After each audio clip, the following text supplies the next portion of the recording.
After almost 13 years of my own personal study, I feel like I'm finally can do this, which I don't think I could have ever done before. I don't think I understood it well enough. But anyway, the good news as I know it. When the creator of the heavens and the earth formed the first human, his flesh or body was fashioned from the dust of the earth. That form includes the brain, the organ controlling the central nervous system.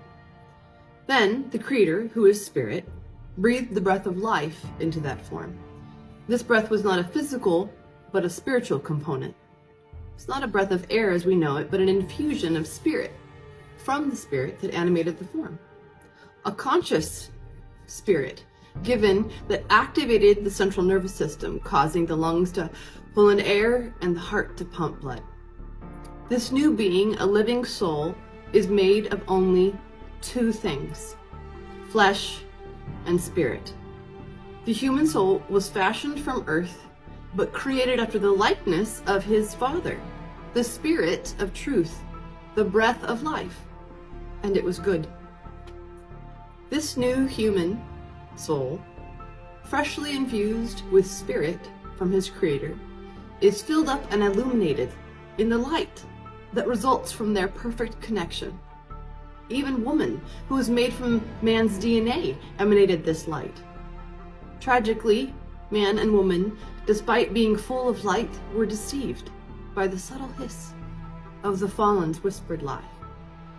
They turned from the way their Creator prescribed, from what gave life to what would bring death. Their spirit-to-spirit connection broke, and their bodies, their flesh, began to die. The word tells us that man's spirit will endure sickness, but a crushed spirit who can bear?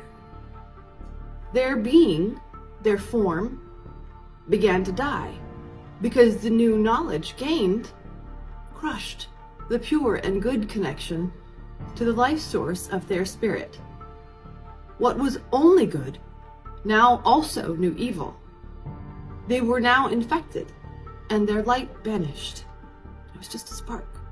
It was all that remained, just enough to allow for future conception of new human life. That illuminated connection was the one-on-one relationship with their Father, the source of life and light.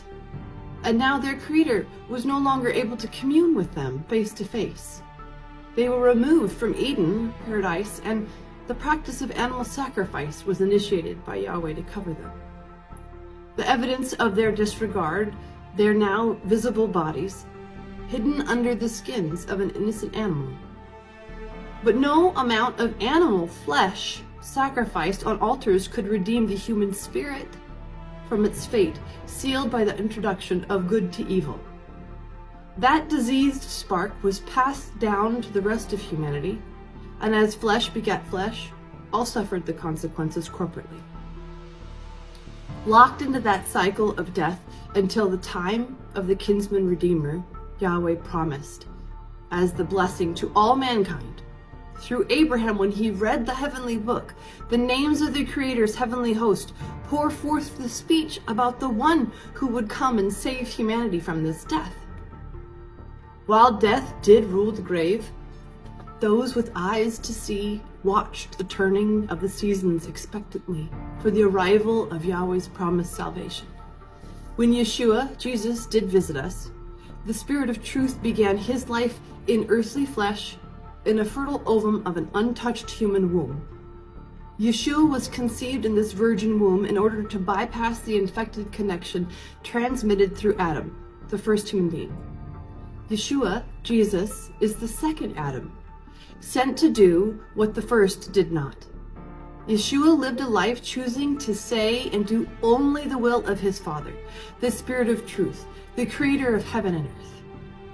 As the only begotten Son said, he and the Father are one in spirit, walking faithfully in the prescribed way of life, and in so doing, just as all corporately suffered from the first Adam's actions, all humanity benefited corporately from Yeshua's work, the second Adam's virtuous work.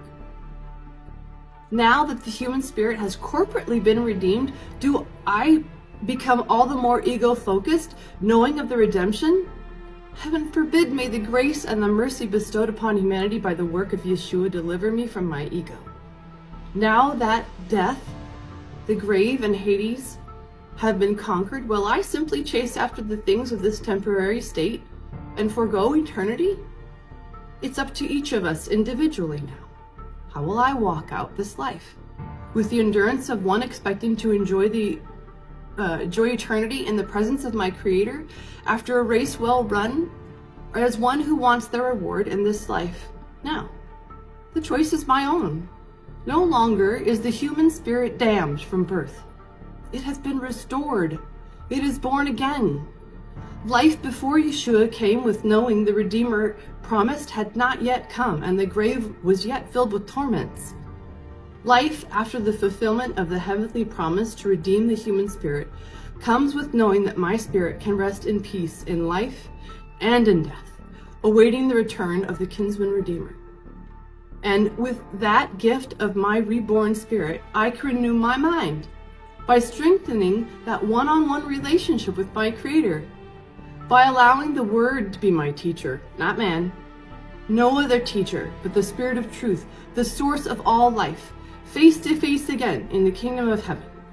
Our righteous kinsman's life and death fulfilled all righteousness, thereby completely atoning the human spirit's connection to the eternal Creator, ending that spiritual enmity and consequence of the original sin, removing corporate guilt, ending the temporary atonement gained from the system of animal sacrifice and temple rituals, preparing a place for us to rest in peace until His return, allowing for each of us since then to work out our own personal salvation by daily sacrificing our own ego in order to bear good fruit from our spirit, because of the spirit that was freely given.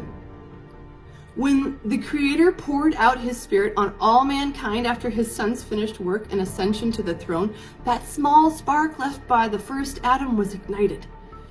We each now, baptized by Yeshua with the Spirit, can feed that flame for eternity or let it be extinguished in the end and live for this world, for the now.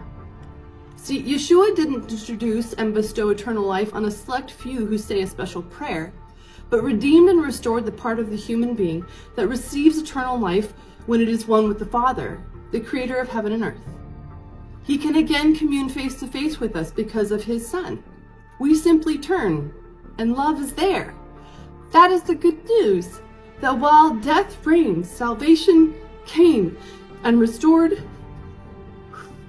the connection to eternal life through the rebirth of the human spirit.